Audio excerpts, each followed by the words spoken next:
सतीश कुमार की बात करेंगे, जो ओलंपिक खेलों के लिए क्वालिफाई करने वाले भारत के पहले सुपर हैवीवेट बॉक्सर हैं। क्वार्टर फाइनल में सतीश कुमार का मुकाबला उज्बेकिस्तान के एक बॉक्सर से था और वो बॉक्सर वर्ल्ड चैंपियन है। वर्ल्ड चैंपियन से सीधे उनका मुकाबला आ गया। लेकिन इससे पहले वाले मुकाबले में सतीश कुमार को गंभीर चोटें लग चुकी थीं, वो घायल थे और उनके चेहरे पर 13 टांके आए हुए थे। और सतीश अगर चाहते तो इस क्वार्टर फाइनल मुकाबले से वो बाहर हो सकते थे, अपना नाम वापस ले सकते थे, क्योंकि उन्हें पहले से ही बहुत चोट थी। और सोचिए, क्योंकि उनके चेहरे पर 13 टांके थे, उनका परिवार भी डरा हुआ था और चाहता था कि वो अब आगे अगले मुकाबले के लिए इतनी चोट के साथ ना उतरें, क्योंकि ये उनके लिए जानलेवा साबित हो सकता है या उन्हें और भी गंभीर चोट आ सकती है। लेकिन सतीश ने ठान लिया था कि वो बिना लड़े हार नहीं मानेंगे, क्योंकि वो एक सैनिक हैं। इसलिए वो चोट के बावजूद रिंग में उतरे और सामने वाले खिलाड़ी को उन्होंने बहुत जबरदस्त चुनौती दी। सतीश कुमार ये मुकाबला तो हार गए, लेकिन उन्होंने अपने प्रतिद्वंदी के साथ साथ पूरे देश का दिल जीत लिया। आज जी न्यूज़ ने सतीश कुमार से बात की। आप ये बातचीत सुनिए और हम उनके जज्बे को सलाम करते हैं और भारत के युवाओं को आज यही कहते हैं कि सतीश कुमार से सीखिए। वो मेडल तो नहीं जीत पाए, लेकिन उन्होंने जिंदगी का ये मैच जीत लिया। मेरे को 13 स्टेजेस लगे हुए थे टोटल, जिसमें 6 मेरी आई पर थे और 7 मेरी चिन पर थे। तो सबसे ज्यादा पेन मेरे जो चिन वाले में हो रहा था, क्योंकि इसमें डीप कट लगा हुआ था, ज्यादा डीप इसी में लगा हुआ था। मेरे फादर, मेरे पापा ने, मेरी मम्मी ने मेरा बहुत हौसला अफजाई करा। हालांकि मेरी वाइफ ने तो मना कर दिया था, क्योंकि उन्होंने जैसे ही कट को देखा तो बोले नहीं, हमें नहीं लड़ना है अभी, क्योंकि काफी कट लगा हुआ था। तो पापा ने मेरे को बहुत समझाया, बेटा मौके बार बार नहीं आते हैं, आप इतने ऊंचे लेवल पर हो अभी। यानी कि इतना जोश भर दिया उन्होंने मेरे अंदर कि मैं अपने आप को रोक भी नहीं पाया। मेरे भी दिल में ये रहता, शायद मैं लड़के अच्छा करा मैंने, नहीं तो मैं भी शायद जीवन भर यही सोचता कि मैं क्यों नहीं लड़ा था, मैं कर सकता था। तो अभी मेरे को अच्छा लगा है कि मैं लड़ा और मैंने बहुत अच्छी बाउट दी उसको।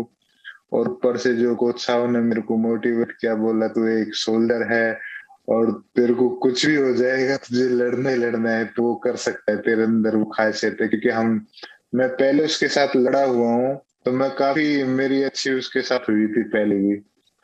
तो उन्होंने भी बहुत अच्छा मोटिवेट किया मेरे को। जो 135 करोड़ देशवासियों ने जो मुझे प्यार दिया है, सोशल मीडिया से लेके सभी, जो अभी तक मैं बता नहीं सकता आपको कि इतने मैसेज, इतने इंस्टा पे, फेसबुक पे, ट्विटर पे, पता नहीं इतना वो चल रहा है, बहुत ही ज्यादा। यानी कितना प्यार मिला है कि शायद मुझे मेरे जीवन में इतना कभी इतना मैंने महसूस नहीं करा, क्योंकि बहुत ही ज्यादा। बड़ी बात यह है कि सतीश ने मेडल नहीं जीता है ओलंपिक्स में, लेकिन फिर भी हमारे देश के लोग लगातार उन्हें प्यार कर रहे हैं, उनकी हिम्मत बढ़ा रहे हैं। और उन्होंने भी शायद सोचा नहीं होगा कि इस देश के लोग उन्हें इतना प्यार करते हैं, क्योंकि उस देश के जो लोग हैं जो प्यार कर रहे हैं, असल में उनके जज्बे को सलाम कर रहे हैं। और वो भारतीय सेना के सैनिक हैं और आपको उन्हें देखकर समझ में आ जाएगा कि भारतीय सेना की ट्रेनिंग क्या होती।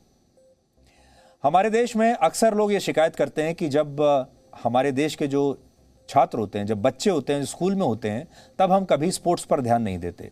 हम कभी उनसे ये नहीं कहते कि आप खेलों पर भी ध्यान दीजिए। हमारे यहाँ हमारा पूरा जो एजुकेशन सिस्टम है, उसमें किताबों पर ज़्यादा ध्यान होता है और स्पोर्ट्स पर कम ध्यान होता है।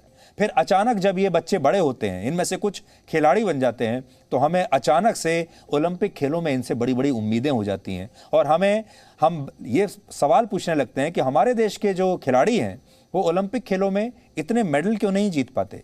जबकि अगर हम देखें तो हम अपनी पूरी व्यवस्था में खेलों को कोई महत्व देते ही नहीं है। ना हम अपनी शिक्षा व्यवस्था में खेलों को महत्व देते हैं और ना ही हमारा मीडिया खेलों को कोई महत्व देता है। और इसीलिए एक विचार आज ये भी चल रहा था कि ये जो हमारे देश का मीडिया है, ये पूरे 4 साल हमारे ही इन ओलंपिक खिलाड़ियों को पूछता भी नहीं, एक बार भी जाकर बात नहीं करता, इनका हालचाल नहीं लेता। और अचानक से जब ओलंपिक खेल आते हैं तो हमारे देश का मीडिया एक्टिव हो जाता है, तब अचानक से सारे खिलाड़ियों की परीक्षा लेने लगता है और फिर अचानक से हमारा मीडिया सवाल भी पूछने लगता है कि आप मेडल क्यों नहीं लेकर आए। इसलिए हमें पूरी व्यवस्था को बदलना होगा। और आज हमने 9 बजे से लेकर 10 बजे तक जी न्यूज़ पर इस पूरे प्राइम टाइम में 1 घंटा हमने खेलों को समर्पित किया है। और ना सिर्फ खेलों को, सिर्फ ओलंपिक जो आज का जो मैच है उसको हमने ये समय दिया है, हमने आपको अपना पुराना इतिहास भी बताया जिस पर आप गर्व कर सकते हैं। Presenting B News app available on Google Play and App Store. Download it now.